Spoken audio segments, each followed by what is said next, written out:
오늘 말씀은 고린도전서 15장 20절에서 28절 말씀을 본문 삼아서 죽은 자 부활의 순서와 그리스도 안에서 만물의 회복이라는 주제를 가지고 같이 은혜 나누는 시간을 갖도록 하겠습니다.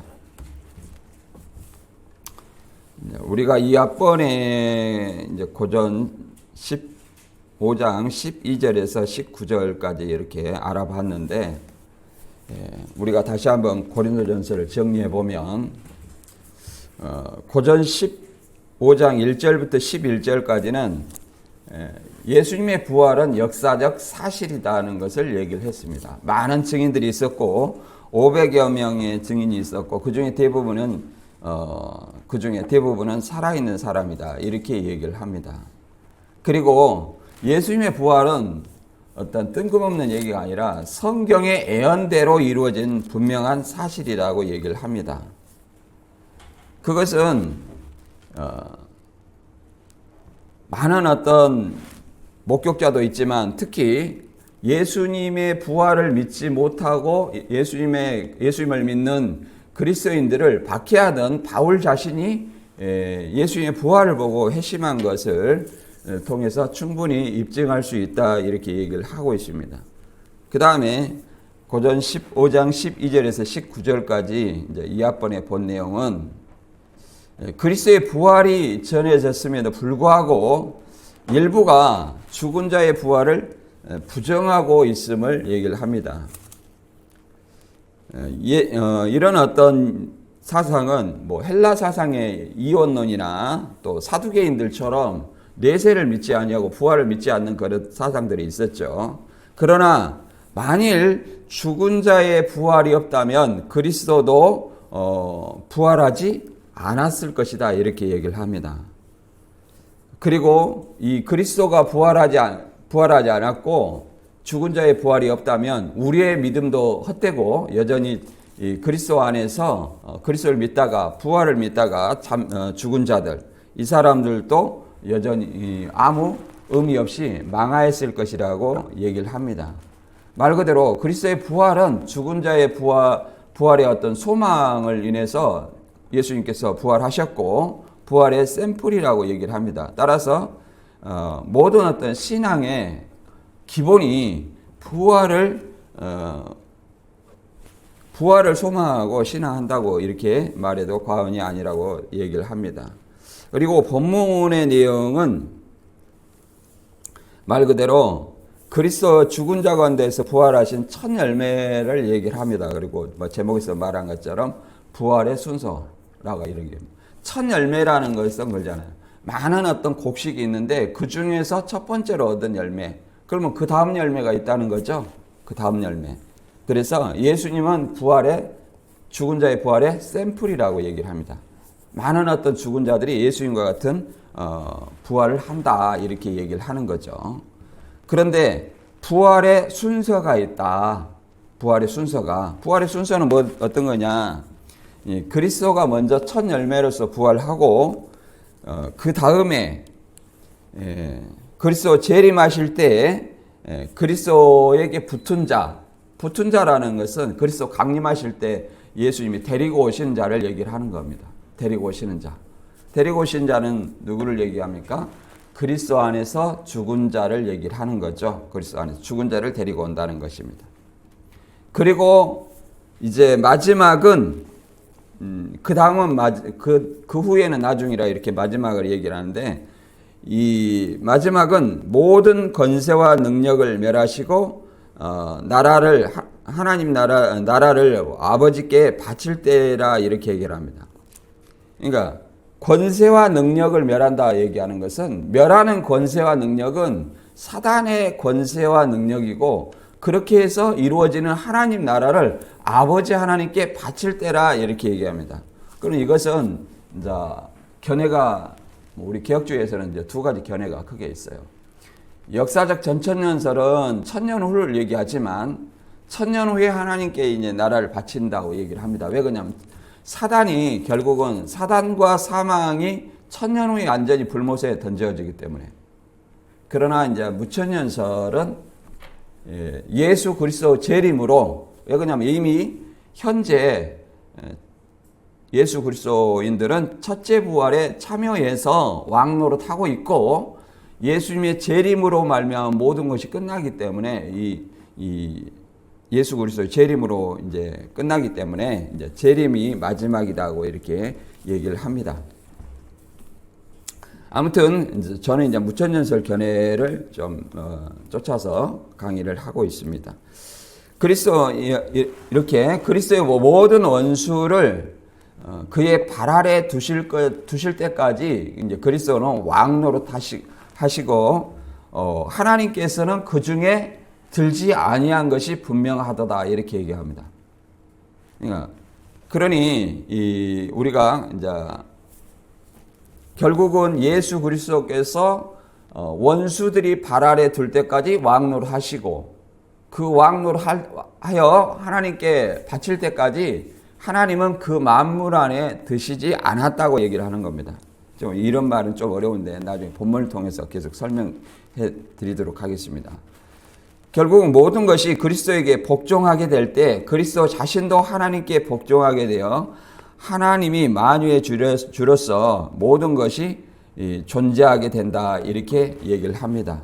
그래서 이제 본문을 통해서 우리가 얻을 수 있는 어떤 교훈은 이제 그리스도의 부활이 우리에게 우리의 부활은 우리에게 죽음이 끝이 아니라 부활의 소망이 있다는 것을 얘기를 하며 이 부활은 어떤 순서를 따라서 이루어지고 결국은 마지막 주 재림 때 이 모든 것들이 이루어진다고 얘기를 합니다. 따라서 우리는 그리스도의 재림을 소망하며 신앙을 한다고 얘기를 합니다. 이런 어떤 말씀을 본문을 통해서 한번 알아보도록 하겠습니다. 본문 고전 15장 20절에서 28절입니다. 그러나 이제 그리스도께서 죽은 자 가운데서 다시 살아나사 잠자는 자들의 첫 열매가 되셨도다. 사망이 한 사람으로 말미암았으니 죽은 자의 부활도 한 사람으로 말미암은도다. 아담 안에서 모든 사람이 죽은 것 같이 그리스도 안에서 모든 사람이 삶을 얻으리라. 그러나 각각 자기 차례대로 되리니 먼저는 첫 열매인 그리스도요 다음에는 그가 강림하실 때에 그리스도에게 속한 자요 그 후에는 마지막이니 그가 모든 통치와 모든 권세와 능력을 멸하시고 나라를 아버지 하나님께 바칠 때라. 그가 모든 원수를 그의 발 아래 둘 때까지 반드시 왕노릇 하시리니 맨 나중에 멸망받을 원수는 사망이니라. 만물을 그의 발 아래 두셨다 하셨으니 만물을 아래 둔다 말씀하실 때에 만물을 그의 아래에 두신 이가 그 중에 들지 아니한 것이 분명하도다. 만물을 그에게 복종하실 때는 아들 자신도 그때에 만물을 자기에게 복종하신 이에게 복종하게 되리니 이는 하나님이 만유의 주로서 만유 안에 계시려 하심이라. 아멘. 본문의 말씀이 이제 부활의 어떤 순서 그리고 그 부활은 예수님을 통해서 강림할 때 이제 강림할 때 이루어지고 예수님이 그 불갑을 원수를 발 아래 둘 때까지 심판하실 때까지 왕노릇 하시고 그렇게 말할 때 만물을 아래 둔다 말씀하셨으니 이 성부 하나님께서 만물 안에 들지 않았다 이렇게 얘기를 합니다. 그리고 만물을 예수님에게 복종하게 하실 때에 예수님 자신도 이제 성부 하나님께 복종하게 된다 이렇게 본문을 얘기를 하고 있습니다. 그래서 본문을 한번 15장 20절부터 그리스도의 부활이 결국은 성도들의 부활을 보증하는 어떤 한 기준점이라는 것을 얘기를 하고 있는 내용을 한번 알아보도록 하겠습니다. 고전 15장 20절에 그러나 이제 그리스도께서 죽은 자 가운데서 다시 살아나사 잠자는 자들의 첫 열매가 되셨도다. 사망이 한 사람으로 말미암았으니 죽은 자의 부활도 한 사람으로 말미암은도다. 아담 안에서 모든 사람이 죽은 것 같이 그리스도 안에서 모든 사람이 삶을 얻으리라.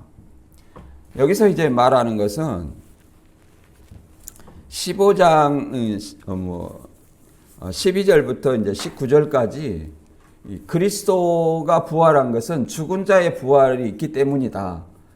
바꿔 말하면 그리스도 죽은 자의 부활은 예수님의 부활은 그리스도 죽은 자 가운데서 부활한 어떤 샘플이라고 얘기를 할 수 있습니다. 그래서 그러나 그리스도께서 죽은 자 가운데서 부활하사 잠자는 자들의 첫 열매가 되었도다. 이 첫 열매라는 것은 그잖아요. 모든 수확의 첫 열매, 같은 종류의 수확을 거둘 때 첫 소산이 있습니다. 그러면 다음 소산이 있죠. 그런 것처럼 예수님은 죽은 자들의 첫 열매라는 것은 이 다음 열매가 있다는 것을 얘기를 하는 겁니다. 다음 열매는 뭐예요? 예수님처럼 죽은 자가 예수님처럼 부활한다는 것을 얘기를 하고 있어요. 왜? 첫 열매라고 했기 때문에. 그런데 왜 부활이 필요하냐? 사망이 있었기 때문에 부활이 필요하다고 얘기를 합니다. 사망이 한 사람, 아담 한 사람으로 말미암아 왔고 죽은 자의 부활도 예수님 한 사람으로 말미암는다 이렇게 얘기합니다. 그래서 아담 한 사람으로 모든 사람이 죽은 것 같이 이제 그리스도 안에서 삶을 얻는다는 것은 이제 모든 사람이 이제 부활을 얻는다는 걸 얘기를 하는 거죠. 그래서 사망, 아담 한 사람이 범죄로 인해서 모든 사람이 죽었다는 것은 우리가 창세기 2장 17절 이제 최초의 행위 언약이라고 이렇게 얘기를 합니다.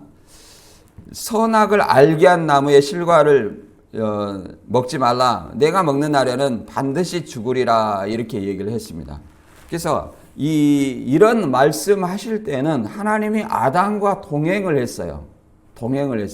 그래서 범죄하지 않는 어떤 아담은 하나님과 동행할 정도로 성결한 어떤 존재였다 이렇게 얘기를 할 수 있고 영생할 수 있는 존재였다 이렇게 얘기할 수 있습니다.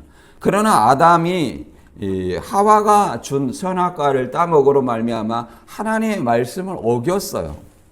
어겼기 때문에 반드시 죽는 것은 뭐가 죽냐면 영혼이 먼저 죽는 거예요. 에스겔 18장 4절에서는 범죄하는 영혼이 죽으리라 그랬습니다. 아담 한 사람의 범죄가 뭐냐면 하나님의 말씀을 어긴 것이 범죄예요. 이 범죄로 말미암아 아담의 영혼이 죽고 하나님이 영생하는 존재가 범죄하는 곧 자기의 말을 순종하지 않는 불순종한 그 아담에게 함께할 수 있느냐? 함께할 수 없기 때문에 떠난 겁니다. 떠남으로 말미암아 영생하는 존재가 떠남으로 말미암아 이제 아담은 그 죄로 인해서 어떻게 돼요? 영혼이 죽고 그 다음에 영혼이 죽으면 육신은 2차적으로 죽습니다. 이게 첫째 사망이에요. 그래서 로마서 5장 12절에는 이렇게 말합니다. 한 사람으로 말미암아 죄가 세상에 들어오고 죄로 말미암아 사망이 들어왔나니 이와 같이 모든 사람이 죄를 지었으므로 사망이 모든 사람에게 이르렀느니라. 이렇게 얘기를 합니다. 한 사람의 죄로 말미암아 모든 사람이 죄를 지었고 모든 사람이 사망에 이르렀다. 이렇게 얘기합니다. 그럼 나는 죄를 안 지었는데 이렇게 얘기할 수 있습니다만은 아담의 죄로 말미암아 그 죄가 유전이 된다는 거죠. 유전이 돼요.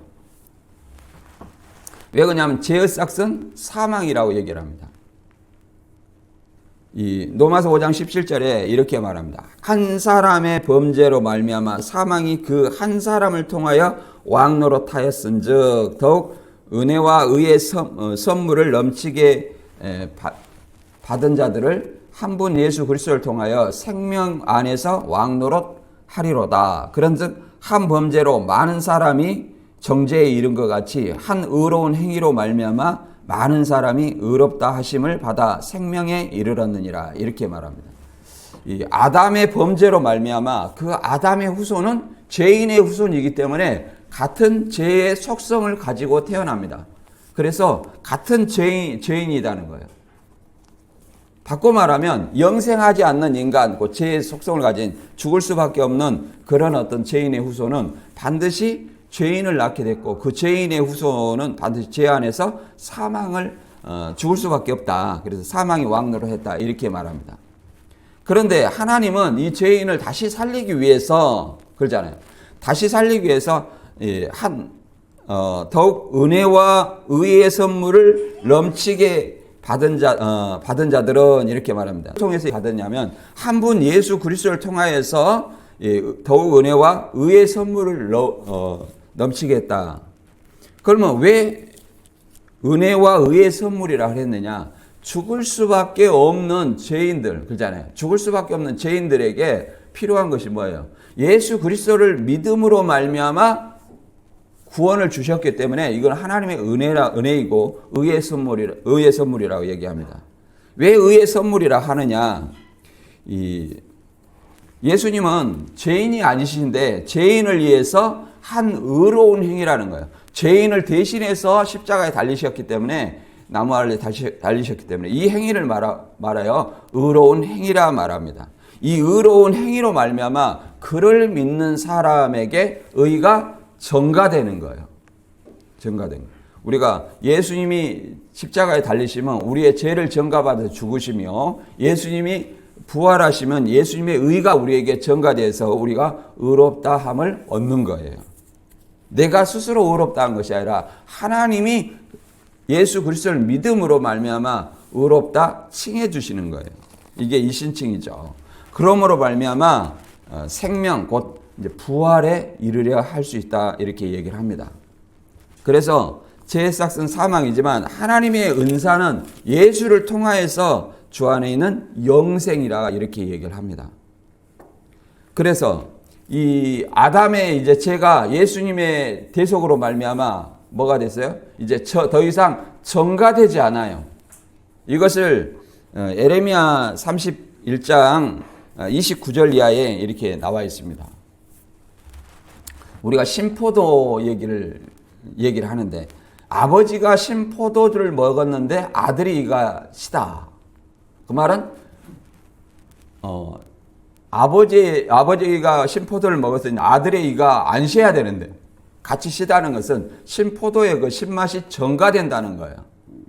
이 신포도라는 것은 죄를 상징하는 어떤 의미로 쓰여집니다. 그래서 에레미야 31장 29절에는 그렇게 전가되었는데 이제 더 이상 신포도를 먹는 사람만 쉬고 신포도를 먹지 않는 사람의 이는 쉬지 않는다. 이것을 죄가 전가되지 않는다는 의미로 사용됩니다. 뭐 예수님도 마지막에 무슨 포도를 드셨어요? 신포도주를 드셨죠. 이게 다 나름대로 의미가 있어요. 그때 그들이 말하기를 다시는 아버지가 신포도주를 먹었으므로 아들의 이가 시다하지 아니하겠고 신포도주를 먹는 자마다 그의 이가 신 것 같이 누구나 자기 죄악으로 말미암아 죽으리라. 그러잖아요. 신포도주를 먹는 자마다 그 먹는 사람만 쉬고 이거 언제 그런다는 겁니까? 이 에레미야의 말씀이 이루어질 때, 새 언약의 말씀이 이루어질 때, 예수 그리스도가 새 언약이 세워질 때 이제 더 이상 죄악은 전가되어야 안 돼요. 죄악은 유전이 되지 않는다는 거예요. 유전이 전가되지 않는다는 거죠. 아버지에서 아들로 전가되지 않는다는 거예요. 유전이 되지 않는다는 걸 얘기하는 겁니다. 그래서 자기 죄악으로만 죽게 된다는 것을 설명하고 있어요. 그래서 예수님의 어떤 십자가의 의미가 굉장히 어떤 큰 의미를 가지고 있습니다. 모든 어떤 유전죄, 아담으로부터 원죄, 그 다음에 유전죄, 자기의 어떤 모든 죄가 종속되는 날이라고 말할 수 있습니다. 그래서 한 영원한 제사를 드렸다고 얘기를 합니다. 그러면 알면마 이 죽음으로 끝나면 예수님의 어떤 십자가의 의미가 없어요. 그러나 그가 뭐 했어요? 3일 만에 부활하셨다는 거예요. 그러므로 예수님의 사단의 죄와 사망의 권세를 이겼다고 말합니다. 그것을 이제 그의 부활이 주는 것은 생명이고 그 생명이 우리에게 전가되는 것이라고 말할 수 있습니다. 그래서 예수님의 마지막 어떤 재림 때 심판도 이만희를 믿느냐 안 믿느냐로 심판하는 것이 아니라 예수님의 부활을 믿느냐 안 믿느냐로 심판하게 되는 겁니다. 17장 31절에 이렇게 말합니다. 사도행전 17장 31절에 이는 정하신 사람으로 하여금 천하를 공의로 심판할 날을 작정하시고 이에 그를 죽은 자 가운데서 다시 살리신 것으로 모든 사람에게 믿을 만한 증거를 주셨습니다. 이렇게 말합니다. 죽은 자 가운데 살린 것으로 온 천하를 심판한다는 거예요. 이걸 믿냐 안 믿냐. 그래서 우리는 이 부활이 굉장히 어떤 중요한 의미를 주고 있다. 그러나 이 부활은 뭐가 있어요? 차례가 있다는 거예요. 차례, 순서가 있다. 고장 15장 23절 이하에 보면 이렇게 말합니다. 그러나 각각 차례대로 되리니 먼저는 첫 열매인 그리스도요. 다음에는 그가 강림하실 때 그리스도에 속한 자요. 그 후에는 마지막이니 그가 모든 통치와 모든 권세와 능력을 멸하시고 나라를 아버지 하나님께 바칠 때라. 이렇게 얘기를 합니다. 예수 그리스도를 아담 안에서 모든 사람이 죽은 것 같이 예수 그리스도 안에서 모든 사람이 삶을 얻는데 순서가 있다는 거예요. 이 삶은 부활의 삶을 얘기를 합니다. 부활과 영생. 그런데 순서가 있다는 거죠. 먼저는 첫 열매인 그리스도요. 그러면 첫 열매가 있으면 다음 열매가 있다는 거죠. 다음 열매를 뭐라고 말하냐면 그가 강림하실 때 그에게 속한 자요. 개혁한거래는 뭐예요? 붙은 자요. 이렇게 말합니다. 그에게 속한 자라는 것은 누구를 얘기해요? 이 땅에 있는 사람을 얘기하는 거 아니에요. 그리스도 죽은 자를 전제하잖아요. 죽은 자. 그러면 누구 안에서 죽은 자? 그리스도 안에서 죽은 자를 얘기합니다. 그래서 그리스도가 강림하실 때 그에게 속한 자, 붙은 자, 강림을 함께 데리고 오시는 그리스도 안에서 그리스도를 믿다가 죽은 그 사람들을 얘기를 합니다. 그 사람들을 얘기하고 그 후에는 마지막이니 여기서 이제 이거를 이제 우리 이제 역사적 전천연설과 무천연설은 무천연설은 무조건 예수 재림으로 모든 것이 끝나는 겁니다. 그러나 역사적 전천연설은 예수님의 재림함으로 용 잡고 이제 적그리스도들과 거짓 선지자들, 불신자들 완전히 불못에 던지고 뭐 하는 거예요? 부활과 영생이 이루어지는 거죠. 이렇게 심판과 구원이 이루어지는 겁니다. 그리고 1000년 후에 이제 사단이 잠깐 놓여서 이제 사망과 음부를 완전히 불못에 던져서 완전히 끝내는 어떤 이런 일이 있습니다. 이거 역사적 전천연설이고. 그래서 그 후에는 마지막이니 그래서 모든 통치와 모든 권세와 능력을 멸하시고 멸해야 되는 통치와 권세와 능력은 뭘까요? 사단의 통치, 사단의 권세, 사단의 능력을 그리스도가 멸하시고 멸하시면 뭐예요? 이제 세상 나라를 하나님 그냥 고전 11장 계시록 11장 15절이면 세상 나라가 그리스도 나라가 된다 했죠. 그때 뭐예요? 나라를 아버지 하나님께 바칠 때라 이렇게 얘기해요. 그냥 바치는 시점이 1000년 후냐, 예수 그리스도 재림할 때냐 이걸 통해서 좀 달라지는 거예요. 사단의 능력을 멸할 때가 재림 때라면 무천연설교, 1000년 후라면 뭐요? 역사적 전천연설 견해라고 말할 수 있습니다. 그래서 여기서 이제 죽은 자에 대해서 얘기를 하면 히브리서 11장 35절에 이런 말이 있어요. 우리가 죽은 자의 부활도 여러 가지가 있죠. 죽었다가 며칠 있다가 다시 살아나. 성경에는 그런 이적들이 많이 있죠. 그런데 이것은 진정한 부활이 아니라는 거예요. 죽은 자의 부활, 그냥 육신으로 잠깐 살다가 다시 죽어. 이런 어떤 부활과 예수님의 재림할 때의 부활과의 차이점은 엄청난 큰 거예요. 히브리서 11장 35절에서는 이렇게 얘기를 합니다. 여자들은 자기의 죽은 자를 부활로 받기도 하며 어떤 이들은 더 좋은 부활을 받기도 하여 악형을 받되 구차히 면하지 않았다. 이게 두 가지 부활의 차이가 있어요. 죽은 자를 미리서 받는다는 거예요, 부활을. 그럼 이것은 무엇이냐면 죽은 자를 살아있는 육체로 다시 부활을 받는 거예요. 잠시 살아서. 그런 어떤 샘플이 뭐냐면 이제 구약에 보면 왕상 17장 17절 이하에 보면 엘리야가 사렙다 과부의 아들을 살린 사건이 있습니다. 이거는 여자가 자기의 죽은 자의 부활을 받기도 했어요. 여기는 말 그대로 기근 중에 이 사렙다 과부와 함께 생활하며 생활했어요. 근데 그 아들이 죽었어요. 그래서 그 아들을 엘리야가 기도를 통해서 부활을 시켰습니다. 근데 이거는 진정한 어떤 부활이 아니에요. 잠깐 살린 거죠. 이거는 이 생명의 주권이 하나님이 있다는 것을 엘리야를 통해서 알리기 위함입니다. 두 번째는 이제 엘리사가 있죠. 엘리사가 이제 수넴 여인의 아들을 살린 사건입니다. 수넴 여인의 아들을 살린 사건이 있어요. 왕하 4장이 32절 이하에 보면 엘리사를 위해 집을 지어 주었습니다. 이 수넴 여인은 그 아들이 죽었어요. 그래서 이 기도를 통해서 그를 다시 살렸어요. 이것은 그 여인의 믿음을 강화하기 위해서 엘리사를 통해서 하나님이 부활을 시켜주신 것입니다. 그 선지자의 어떤 능력으로 한 것이 아니라 그 하나님이 그 선지자의 능력을 주어서 하나님의 능력을 보이고자 하는 겁니다. 그래서 그 여인의 능력을 강화시켜주기 위해서 이런 어떤 역사를 하셨다. 그 다음에 어떤 사건이 있었냐면 죽은 엘리사의 몸에 모압 사람의 시체가 닿자 회생한 사건이 있습니다. 이제 죽은 사람을 엘리사의 무덤에다 던졌어요. 그러니까 그 시체가 살아났어요. 오늘날 같으면 성경을 안 믿는 사람은 이것을 가히 믿을 수 없는 일이죠. 마치 예수님의 몸에 옷자락에 손을 닿기만 하면 그 병이 나는 것처럼 이 병 난 것보다 더 능력이 위대하잖아요. 시체가 죽었는데 무덤에 던졌는데 이게 살아나 버렸어요. 이 왕하 13장 21절 이하에 일이 나와 있습니다.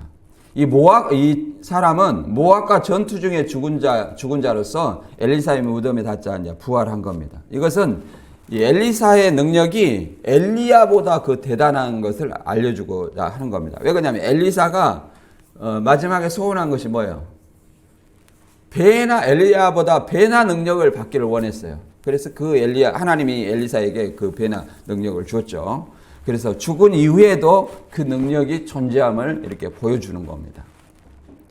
그 다음에 네 번째, 예수님께서 해당장 야이로의 딸을 살리신 사건입니다. 마가복음 5장 35절 이하에 있죠. 이것은 예수님의 신성을 드러내고 믿음을 강조하기 위해서 이런 어떤 사건을 이루셨습니다. 그 다음에 예수님께서 나인성 과부의 아들을 살리신 사건이 있습니다. 누가복음 7장 12절 이하에 보면 이 나인성 과부는 유대인들의 그 매장 문화는 죽은 후에 사망 후에 즉시 뭐예요? 즉시 무덤에 묻습니다. 우리는 3일장, 5일장 이렇게 얘기하는데 즉시 묻지 않은 유대인들은 즉시 묻지 않으면 어떻게 돼요? 죽은 사람에 대한 모독으로 합니다. 그래서 이게 묻으러 갈 때 이렇게 그 과부의 아들을 살렸습니다. 이것은 자비와 죽음에 대한 권세를 가진 자라는 것을 알리기 위함이고, 그 다음에 죽은 나사로 살린 사건, 이것도 마찬가지입니다. 요한복음 11장에 잘 나와 있죠. 죽은 나사로가 병들었다 하니까 예수님이 뭐라 하냐면 미적거린 거예요. 이틀을 더 유하셨어요. 이틀을. 아니, 병들었으면 바로 고쳐주면 될 건데 왜 이틀을 더 유해서 무덤 속에 나흘 만에 시체가 썩는 냄새가 날 때까지 그를 안 살리고 그때 다 뒤늦게 이틀 후에나 갔냐. 이게 죽은 지 나흘이나 됐을 때 갔냐. 이것은 유대인들의 사고에는 3일 동안엔 영원히 그 무덤 죽은 사람 주위에 머무른다고 이렇게 믿고 있다 얘기를 합니다. 그러니까 죽은 영혼이 떠났다고 생각할 때 뭐 하는 거예요? 나흘쯤 더 일부러 미뤄서 나사로를 살린 거예요. 이것은 말 그대로 예수님이 진정한 부활과 생명임을 알리고자 하는 겁니다. 그래서 믿는 자에게 예수님이 하나님이라는 것을 알려주기 위함입니다. 그래서 우리가 이런 어떤 부활, 여자들은 자기의 죽은 자의 부활을 받기도 합니다. 이거는 임시적인 부활이에요. 이건 진정한 부활이 아니에요. 그러나 예수님의 진정한 어떤 부활은 언제냐? 예수 재림 때인데 로마서 8장 20절에는 이렇게 얘기합니다. 성령의 처음 익은 열매를 받은 우리까지도 속으로 탄식하며 양다될 것 우리 몸의 속량을 기다리나. 우리 몸의 속량, 이게 마지막 부활이에요. 그 다음에 누가복음 20장 36절에는 그들은 다시 죽을 수도 없나니 이는 천사와 동등이요 부활의 자녀로서 하나님의 자녀라. 이 부활아, 진정한 부활은 다시 죽을 수도 없다는 거예요. 이게 부활해서 영생하는 거죠. 부활의 자녀로서 하나님의 자녀라고 얘기를 합니다. 그래서 현재도 내가 예수 그리스도를 믿으면 하나님의 자녀지만 이 부활한 하나님의 자녀가 있다는 거예요. 부활한 하나님의 자녀. 그래서 우리가 이제 예수 그리스도 강림하실 때 그에게 붙은 자를 한번 살펴보면 우리가 이미 읽었지만 데살로니가전서 4장 14절 이하 읽어보면 이렇게 됩니다. 우리가 예수께서 죽으셨다가 다시 살아나셨을 때 살아나심을 믿을진대 이와 같이 예수 안에서 자는 자들도 하나님이 그와 함께 데리고 오시리라. 우리가 주의 말씀으로 너희에게 이것을 말하노니 주 강림하실 때까지 우리 살아남은 자도 자는 자보다 결단코 앞서지 못하리라. 이게 예수 안에서 자는 자들이 있고 살아남은 자들이 있어요. 두 종류. 그래서 예수님이 그러잖아요. 데리고 오실 때 그가 강림하실 때 그리스도에 속한 자, 이거는 누구예요? 누구라고 얘기합니까? 예수 안에서 잠자는 자들. 이 잠자는 자들이 뭐예요? 이제 마지막 나팔에 신령한 몸으로 또 영광의 몸의 형체로 부활체로 변화해서 이 땅에 살아있는 자들과 끌어올린다고 휴거를 말합니다. 그게 데살로니가전서 4장 16절 이하죠. 주님이 호령과 천사장의 소리와 하나님의 나팔 소리와 함께 하늘에서 내려오실 때 그리스도를 믿다가 죽은 사람들이 먼저 부활할 것이기 때문입니다. 이 먼저 부활할 것이기 때문입니다. 강림하실 때 이것을 이제 첫째 부활로 우리는 봅니다. 무천년설은 뭐 지금 현재 부활한 상태죠. 첫째 부활한 상태. 그 후에 우리 살아남은 사람들도 그들과 함께 구름 속으로 끌어올려가 공중에서 주를 만나 영원히 주님과 함께 있게 될 것입니다. 그래서 이 그리스도의 부활의 형체를 이해하지 못하면 이 휴거를 이해하지 못하고 휴거를 이해하지 못하면 뭐 신천지로 간다 이렇게 얘기하는 거예요. 신천지로 간다. 그래서 어떤 사람들은 이 문자적인 몸으로 올라간다 해갖고 살 빼야 된다 뭐 이렇게 얘기한 사람도 있었습니다. 또 92년 10월 28일 날 뭐 이장님의 그 휴거 사건이 있었는데 그 휴거를 기다리는 것이 잘못이 아니라 날짜를 정한 거예요. 올바로 어떤 뜻을 모르고 올바로 뜻으로 모르고 그 애기들 시켜가지고 이 꿈꿨니 저 꿈꿨니 하니까 그 말 듣고 어른들이 그 부안해동 해가지고 뭐 이 날짜네 저 날짜네 해갖고 아니네 하고 딱 흩어지고 그 사람들이 아직도 계속 있어요. 잔재들이. 잘못된 것이라는 겁니다. 잘못된 것. 그러면 어떠한 몸으로 우리가 변화돼야 되느냐? 우리가 부활에 대해서 고전 15장에서는 우리가 잘 나와 있듯이 우리가 이 앞번에 나와 있듯이 마지막 나팔에 예수 그리스도 재림할 때 마지막 나팔에 순식간에 눈 깜짝할 사이에 다 변화하리니 나팔 소리가 나매 죽은 자들이 썩지 아니할 것으로 다시 살아나고 우리도 변하리라. 우리도 썩지 아니할 것으로 변하는 거. 우리 도가 있어. 도. 우리 도. 신천지는 자꾸 그 다음 53절과 4절의 말씀을 통해서 뭔가 뭐 순교영을 덧입어야 된다 이렇게 얘기하는데 우리도 썩지 아니할 것으로 변화한다는 얘기예요. 그것을 53절과 4절에서는 썩지 아니할 것을 입는다고 표현한 거예요. 입는다고. 이 썩을 것이 썩지 아니할 것을 입겠고 이 죽을 것이 죽지 아니함을 입으리로다. 이 썩을 것이 썩지 아니함을 입고 이 죽을 것이 죽지 아니함을 입을 때는 사망의 이김에 삼킴바 되리라고 기록된 말씀이 이루어지리라. 52절의 말씀처럼 죽은 자들이 썩지 아니할 것을 다시 살고 우리도 썩지 아니할 것으로 변화한다는 거예요.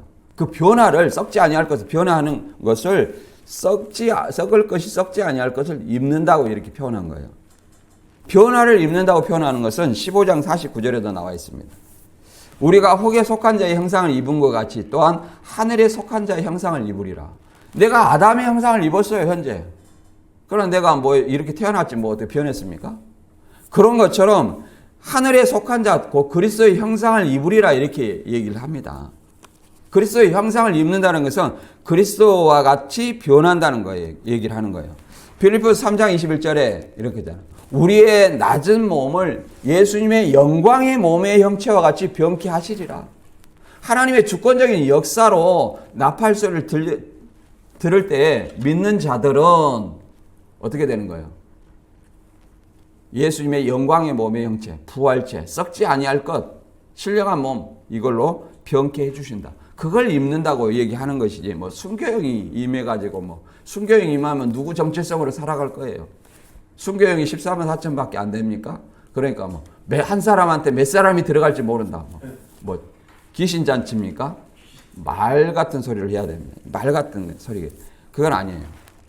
계시록 20장 4절 5절에도 순교형과 나머지 죽은 자들이 있어요. 순교형과 짐승과 우상에 경배하지 않는 자는 동일한 자입니다. 왜 순교했느냐? 짐승과 우상에게 경배하지 않았기 때문에 순교한 거예요. 이 죽은 자들이 첫째 부활하고 5절에 보면 나머지 죽은 자들이 있어요. 그 나머지 죽은 자들은 천년이 끝날 때까지 살아나지 못합니다. 이렇게 얘기를 못하였습니다. 그럼 나머지 죽은 자라는 것은 이 순교자들이라면 문자적으로 순교자들이라면 물론 그 당시에는 문자적인 순교자들이에요. 이 순교자들은 계시록 14장 13절의 말씀처럼 주 안에서 죽은 자를 상징합니다. 주 안에서 죽은 자. 주 안에서 죽은 자는 뭐예요? 순교자만 예를 들어서 부활한다면 사도 요한은 부활하지 못할 것입니다. 그리고 뭐 엘리야나 뭐 모세 이런 사람들도 마찬가지입니다. 그러나 예수님 재림할 때 마태 17장에 엘리야와 모세가 예수님으로 더불어 재림 때 상황을 보여주고 있지 않습니까? 그럼 나머지 죽은 자라는 것은 순교자라면 순교하지 않는 자가 나머지예요. 만약에 순교자가 주 안에서 죽은 자라면 주 밖에서 죽은 자의 나머지는. 그러면 나머지는 뭐예요? 불신자들입니다. 불신자들은 천년 후에 심판을 받게 되는 거예요. 천년 후에 다시 부활해서 심판을 받고 그들은 심판의 부활이에요. 심판의 부활. 이걸 우리가 이해를 해야 됩니다. 그래서 이 15장 25절 이하에 보면 그가 모든 원수를 발 아래 둘 때까지 반드시 왕노릇 하시리니 맨 나중에 멸망받은 원수는 사망이니라 이렇게 얘기합니다.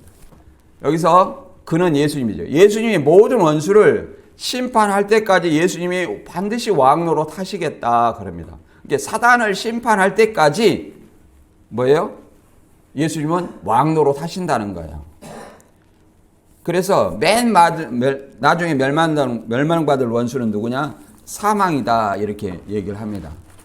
계시록 20장에서는 그러잖아요. 용을 잡아서 천년 동안 무정에 던져 잡아서 만국을 미혹하지 못하게 합니다. 그리고 13절에 보면 천년 후에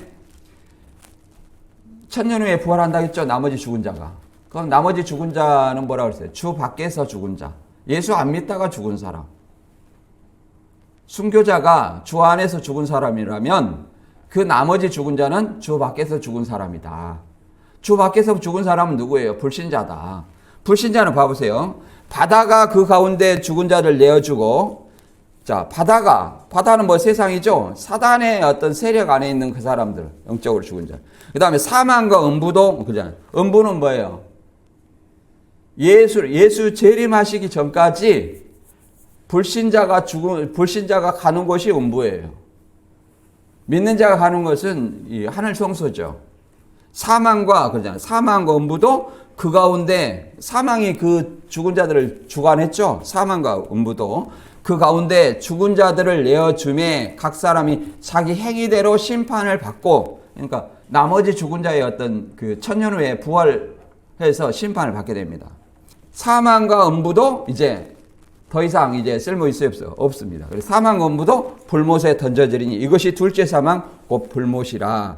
누구든지 생명책에 기록되지 못한 자들은 불못에 던져지라. 그러니까 이게 바다가 죽은 자, 사망 권부 죽은 자, 이들은 뭐예요? 생명책에 기록되지 못한 나머지 죽은 자, 불신자들을 얘기한다는 것을 우리가 이해를 해볼 수 있습니다. 그 다음에 만물을 이제 하나님이 만물 안에 아직 들지 않으셨다 이렇게 얘기합니다. 우리가 이걸 좀 어려운 말인데 잘 이해를 하시면 좋을 것 같아요. 만물을 말이 좀 꼬인 내용입니다. 이게 잘 들어보면 만물을 그의 발 아래 두셨다 하셨으니 그라는 것은 예수님이에요. 발 아래라는 것은 예수님의 그 심판권 아래 이러는 발을 등상이 됐다 그러면 심판을 얘기합니다. 발이라는 것은 밟는 것을 얘기하는 거죠. 밟는다는 것은 심판을 상징해요. 그래서 만물을 그의 발 아래 두셨다 하셨으니 만물을 아래 둔다 말씀하실 때 만물을 그의 아래 두시니 그럼 누구예요? 하나님이죠. 성부 하나님이에요. 그 중에 들지 아니한 것이 분명하도다. 함께 만물을 예수님 아래 두신 이가 누구예요? 성부 하나님이죠. 성부 하나님이에요. 이게 만물을 예수님 아래 둔다 말씀하실 때 만물을 예수님 아래 두신 하나님, 성부 하나님이 그 중에 만물 안에 들지 않았다는 얘기예요. 무슨 말이 이해된가요? 예, 뭔 소린가? 다시 얘기할게요. 쉽게 얘기하면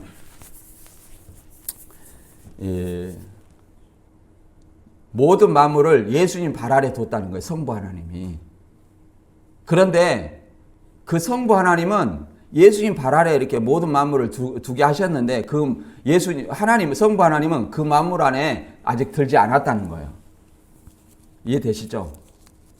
이해가 아니라 그냥 그렇게 아시면 됩니다. 성부 하나님은 이 만물 안에 들지 않았어요. 근데 이 만물은 누구 발 아래 두었어요? 예수님 발 아래 두었다. 이해되시죠?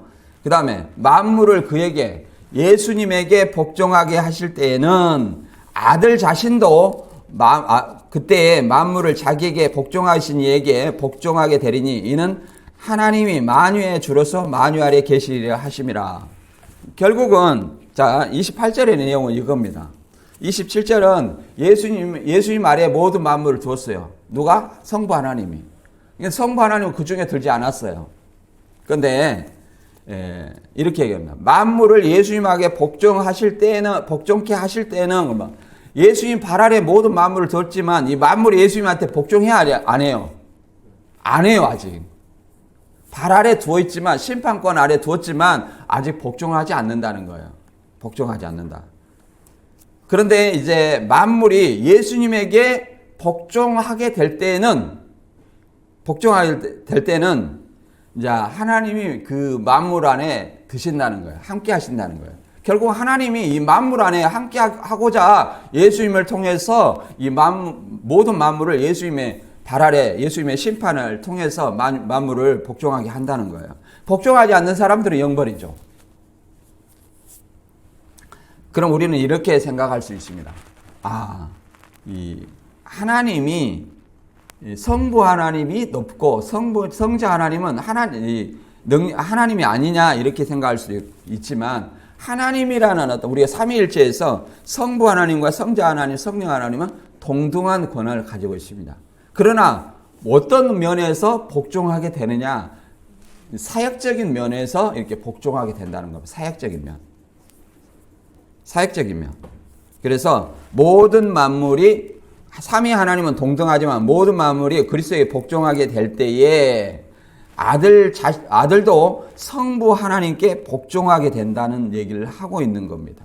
그러면 모든 만물이 그리스도에게 복종하게 된다. 예수님은 십자가 부활로 모든 걸 승리했죠. 사단의 사망 권세 아래서 사망 권세를 이렇게 승리했습니다. 그래서 예수님이 이기고 보좌에 앉음으로 말미암아 하늘에서 사단과 그의 천사들이 땅으로 내쫓겼죠. 그래서 하늘에서 하나님의 나라가 이루어졌어요. 그리고 예수님의 재림하심으로 말미암아 이제 아마겟돈 심판으로 말미암아 이제 적그리스도와 거짓 선지자들, 그 다음에 불신자들이 완전히 불못의 심판을 받습니다. 그리고 누구까지 이제 천년 후에는 사단과 사망까지 이제 불못에 던지우면 모든 나라가 회복이 되죠. 누구 아래? 그리스도 아래서. 그러면 그 나라를 누구한테 바치는 거예요? 성부 하나님께 바치는 거예요. 그럼 성부 하나님께 바치면 성부 하나님은 이 만물 안에 드시고자 하신다는 내용이 본문의 내용입니다. 그래서 이 마태 예수님이 마귀가 예수님을 시험할 때 세 가지 시험할 때 두 번째 얘기잖아요. 세 번째 시험이 마귀가 지극히 높은 산에 올라가 천하 만국과 영광을 보이며 내가 만일 내게 엎드려 경배하면 이 모든 것을 내게 주겠다. 그러면 누구 아래 있다는 거예요? 누구가 지고 있다는 거예요? 사단이. 십자가 지기 전이죠. 사단이. 또 에베소 1장 22절에는 만물을 그의 발 아래 복종하게 하시고 그를 만물의 교회의 머리로 삼으셨느니라. 교회는 그의 몸이니 만물 안에서 충만하게 하시는 이의 충만함이니라. 이렇게 말합니다. 만물을 예수님 발 아래 복종하게 하시고 그를 만물의 교회의 머리로 삼으셨다. 이렇게 얘기합니다. 그래서 만물이 누구 아래? 예수님 발 아래 복종하게 하셨다는 거예요. 무슨 사건으로? 예수님 십자가 사건으로. 그래서 다시 한번 이 27절과 28절은 삼위 하나님은 동등하시지만 모든 만물이 그리스도에게 복종하게 될 때에 아들도 성부 하나님께 복종하게 된다. 이렇게 얘기를 합니다. 이 내용이에요. 좀 잘 듣지 않는 내용이라 생소한 내용입니다. 이 본문을 다시 정리하면 그리스도는 죽은 자 가운데서 부활하신 첫 열매로 이제 다음 열매가 있어요. 다음 열매. 그래서 다음 열매는 누구예요? 예수님의 어떤 재림하실 때 그리스도 안에서 죽은 자가 다음 열매입니다. 그런데 이게 순서가 있다는 거예요. 아담 안에서 사망이 들어왔듯이 그리스도 안에서 모든 사람이 삶을 얻게 되는데 순서는 첫 열매인 그리스도이며 다음은 그리스도 강림하실 때 그에게 그리스도 안에서 죽은 자가 이제 부활할 것을 얘기를 합니다. 그리고 마지막에는 모든 권세와 능력을 멸하시고 하나님께 이제 왕국을 바칠 것이며 그리스도에는 모든 원수를 그의 발 아래 두실 것이다. 이렇게 설명합니다. 그리고 결국은 모든 만물이 그리스도에게 복종하게 될 때에 그리스도 자신도 성부 하나님께 복종하게 되어 하나님이 모든 만물 아래 드시고 만물의 주로서 만유 안에 계신다. 이렇게 얘기를 합니다. 따라서 오늘 본문의 내용은 본문의 어떤 부활의 진정한 의미는 우리의 삶이 이 세상의 죽음으로 끝나는 것이 아니다. 우리에게는 뭐가 있어요? 하나님의 구원 계획 속에서 부활이 기다리고 있다. 그래서 말 그대로 부활이 없다면 우리는 일요일 날 왜 나와서 예배 드리고 그러잖아요. 다른 사람 놀러 가는데 그렇게 할 필요가 없다는 거예요. 우리는 부활의 소망이 있기 때문에 이렇게 일요일 날 예배를 드리고 하나님의 저 부활의 의미가 뭐냐 이걸 공부하고 있는 것입니다. 그래서 부활의 의미를 내가 깨달아야 내가 신앙도 열심히 해야 되겠구나. 어영부영하면 내가 잘못하면 이 믿음 안에 떨어져서 불못에 들어가겠구나. 죽도록 신앙해가지고 그렇잖아요. 죽도록 신앙해갖고 부활에 참여하지 못하고 그리스도 재림할 때 부활과 영생에 참여하지 못한다면 결국은 영벌이잖아요. 그렇기 때문에 우리가 진짜 부활과 영생의 소망을 가지고 신앙하기를 주님의 이름으로 축원합니다.